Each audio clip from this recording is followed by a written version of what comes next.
Hey everyone, and welcome back to my channel. And if you're new, what up? Today I'm going to be showing you guys how I get my favorite neutral tone smoky eye using the Alter Ego Sahara eyeshadow palette. This is the one that is the dupe for the Natasha Denona Biba eyeshadow palette, which everybody went crazy over when it first came out.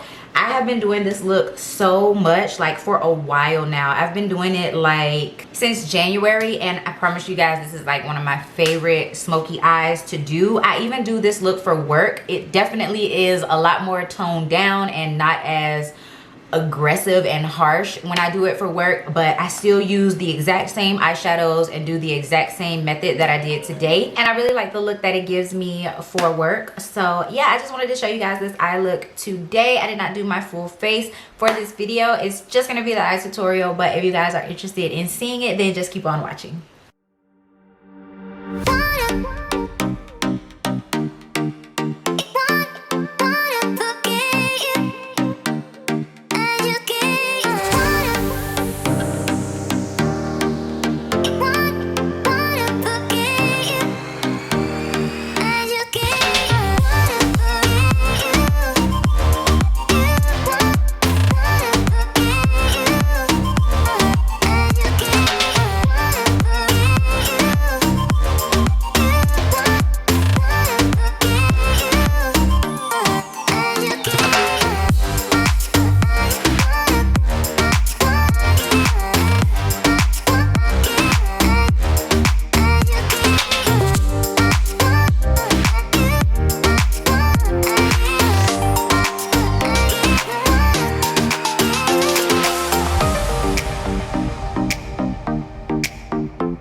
Alright guys, so this is what everything is looking like with my full face done. The eyes are done. I really like this look. I've really been enjoying this look so much, and I've also just really been enjoying the Alter Ego Sahara palette. I think these eyeshadows are really good quality. They are quite powdery, but that's not an issue for me because they blend well on the eyes, and I feel like they mesh well together with each other. They don't get muddy, and it's just an overall really nice palette, especially for the price, and especially considering the fact that it is a dupe for the Natasha Denona Biba palette. So I hope you guys enjoy seeing this eye look. I didn't show you guys my full face because, again, I am filming multiple videos today, so sometimes I just cannot show you guys my full face because I'm doing other videos. But nonetheless, I hope you guys enjoyed seeing this look. If you did, then you already know, give it a big thumbs up, as well as leave me a comment down below letting me know that you enjoyed the look. If you are new, you definitely should hit that subscribe button as well as the bell notification so that you are notified every single time that I upload a video. And I'll see y'all in my next one. Peace.